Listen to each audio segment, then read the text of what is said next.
Welcome back, Toastmasters, and most welcome guests. We are now entering the final part of our meeting, the evaluation portion of our meeting, where we learn what we did well and how we can improve going forward.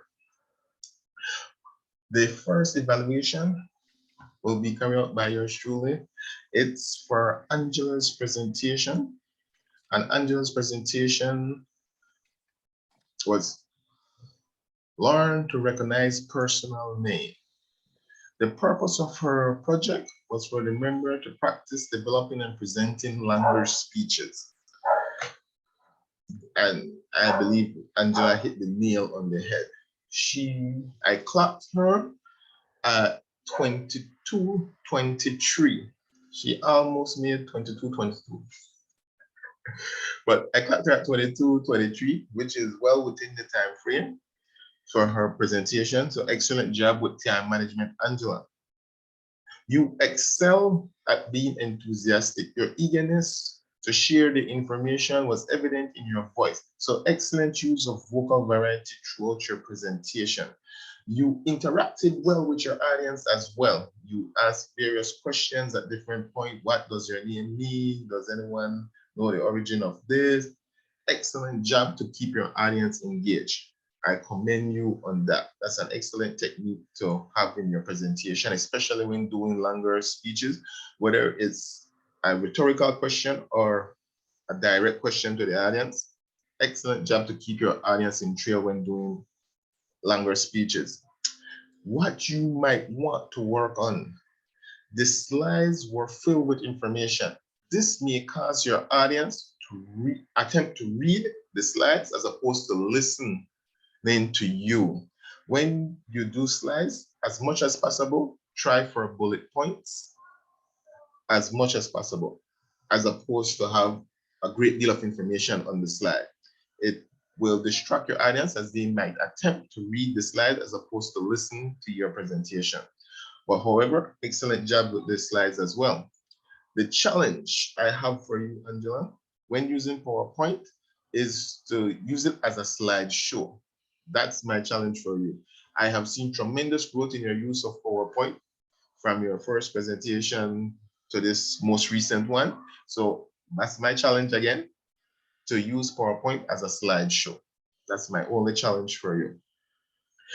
As it relates to clarity, spoken language is clear and easily to understand. I scored you at a 5. You did an excellent job there. Vocal variety, use of tone, speed, and volume as a tool. Again, I scored you at a 5. I said your eagerness to share the information about the origin of names, what they mean. We all detected that in your tone. Excellent job there, Angela. Eye contact. Effective use of eye contact to engage your audience. Yes, you always want to make a personal connection with your audience. I scored you at a 4 here, only because at different occasions, I thought you look up at another screen as opposed to directly ahead at the audience. Gestures, well, from a seated position, I know you were animated, but I could not see the gestures. So again, I scored you at a 4. Audience awareness, demonstrate awareness of audience, engagement, and need. Yes, you did. You answered questions and you shared information that was new to us. So excellent job there. I scored you at a 5. Comfort level, appear comfortable with the audience. Again, I scored you at 5. I did not detect any nervousness in your presentation, Angela. Excellent job there. Interest, engage audience with interesting, well-constructed content. Yes, I was engaged throughout your presentation. I always was curious, Lee Butley, one of my favorite Toastmasters, but she's the first person I found with the Lee in front of her name. Oh, she's Lee Butley. And it was acute. I was confused. How did her parents come to that conclusion? But then in your presentation, I learned that the clan name comes first before the personal name. Now Lee Butley names makes perfect sense to me. She's from Clan Lee, and her name is Butley. Makes sense. Thanks for sharing that with me, Angela. I am educated tremendously from your presentation, not only in that aspect, but as it relates to German names, Italian, why the wedding certificate is written a certain way. Excellent job there. Speech content, compelling enough to hold the audience attention throughout the extended speech. This is the make it or break it for this evaluation. Were you able to hold your audience attention for 22 minutes? The answer is yes. You did a phenomenal job. I scored you at 5 there as well. Excellent job, Angela. Please, a round of applause for Toastmaster Angela. And now for the second evaluation, we have our very own Shehan Paul. Toastmaster Shehan, are you prepared with the second evaluation? You're mute. Right. In the world we live today, we often witness crises every day in every corner of the world. But what is important is for us to identify them and raise our voices about them. Toastmaster Edward today made that revelation and gave us that message that we need to think about the problems that we see every day in a more critical manner. Congratulations, Toastmaster Edward, for successfully completing your third project for the level 1. So I would like to commend and recommend on your speech on the two main aspects of a speech that we see every day: content and delivery. Now, before we move on to the content, the plus sides that I saw in your content, I would like to tell a little bit about the audience awareness that you had. Now, you were speaking not to a local audience, but to an international audience where we have different people from different parts of the world who might have never heard of Belize. So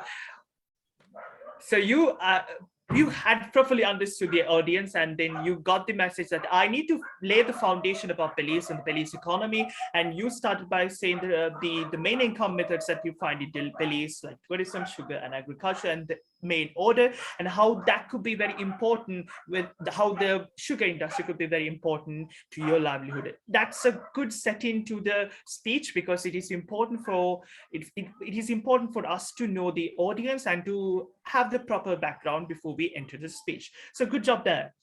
And now moving on to the content side. Now, this is a research speech, and you have researched it well, and you had identified the problem very well, the problem that you have that there in Belize, the sugar crisis. And also, now the very good thing about that I saw in Toastmaster Edward is, now when it comes to these kind of speeches, a lot of speakers tend to take us one side and be biased because of their opinions. They'd be biased to one stakeholder, one party at one time. But you had the perspectives of all the parties involved, the government, whether it could be the government, the millers, the factory owners. You represented the conflicted party in the problem. So you had understood a problem correctly, and you represented the conflicted parties without forced biasness. And then also you move on to the future prospect of the problem, how this problem can be evolved and how that can be resolved, and how the current situation, the current government, the current powers are taking their chances on solving the issue. So you have shed a light upon the future prospect rather than giving us a problem. You have also given us the hope or the vision that this problem sometimes could be solved in the future. Now, those are some good points that I saw in your speech. Now, moving on to the delivery sides, I have some recommendations. Now, this is a research speech, and it involves a lot of facts and details and numbers and whatnot. So I think it is better if you can use a PowerPoint presentation, because sometimes us humans are not fond of numbers. We are not so fond of figures. So it is important for us to see a visual aid, and it could be better. The experience, the message would be better, more impactful if we have a PowerPoint presentation along with it. If you could show us the sugarcane, the fields where the sugarcanes were grown, how the factories and how the pressure felt by the farmers, millers, it could be a better experience for us, and the message could be delivered properly without any loopholes in the middle. So I think if you had a PowerPoint presentation along with your presentation, it could a PowerPoint, or it could be a Google Slides, whatever, it could be a better experience for us to have to devour us the message in a more effective way. And to speak in all the other techniques of delivery, eye contact. Now, this is something I often experience in, I have seen in Toastmaster Edward. Toastmaster Edward is looking at the screen. I'm not sure whether he's reading a script or something like that, but it's better to look at the camera rather than looking at the, now I know sometimes it is if you want to look at yourself or look at the audience, but when you speak with eyes, the message is more powerful. So when you are listening and when you are speaking, it is important for us to have that direct eye contact, the connection with the audience and the speaker, the recipient. So next time, I think it's better if you can directly look at the camera like I'm doing right now, so that it would be a more lively experience for all of us in the virtual audience as well. And place your camera in a better way so that we can see a bit of gestures there as well, because we only saw the shoulders, those broad shoulders, but we could have seen the effective gestures that you'll be using throughout the speech if you had your camera placed properly. So all in all, those are some recommendations from my side. So to summarize the evaluation, I found Toastmaster Edward's speech was quite effective and productive in terms of analyzing and identify the problem and representing the parties and properly understanding the audience and properly setting the background for the speech. I thought it would be better if we could use something like a PowerPoint presentation to emphasize the message that he is trying to deliver, and effective use of eye contact and gestures would make him speech better. So Toastmaster Edward, you did a very good job there researching something important and invoke the curiosity within us to do some research about the sugar industry back there in Belize. So congratulations and thank you very much. Over to you. Excellent job, Shehan. Excellent job as usual. We all got pointers on how we can grow from the evaluation today. The evaluation aren't just for the speakers, they're for everyone in the meeting. So take note and you can utilize these pointers in your presentation to have the best effect on your audience. Guys, we are almost at the end of our meeting, but I would be remiss not to remind you of how you can hold on to your goals and resolutions for the new year. Remember, first, you must be realistic. Whatever goals you set, don't make it too lofty. Make it realistic. Make it achievable. Be specific. Don't be ambiguous with your goals. Set targets, realistic targets. Be specific. Plan ahead. Don't just jump into the deep end. If you're going to start jogging, know that you will need a proper jogging shoes. Otherwise, you might get blisters on your feet. Whatever your goal is, plan ahead. Make it tangible. Write down your goals. Make a list of all your goals and resolutions. Share that list with family and friends. That will hold you accountable. That will help you to hold yourself accountable. We make resolution and oftentimes within the first month of the new year, we forget what the resolutions are because we only made them with ourselves. But if we inform our family and friends, they will remind us, you said you were going to start to jog. You are accountable. Set an alarm on your phone that reminds you, every 5 a.m., it's time for me to get up and go jog. Or in the evenings after work, it's time for me to hit the park and jog for a few kilometers. That will make your goal more attainable. And remember, celebrate small success. You start small and celebrate each success. That will build your confidence and make you work harder and stay positive so that you can achieve all your goals and resolutions in the coming year. Remember, be realistic, be specific, plan ahead, make it tangible by writing it down, start small, hold yourself accountable, and celebrate your success.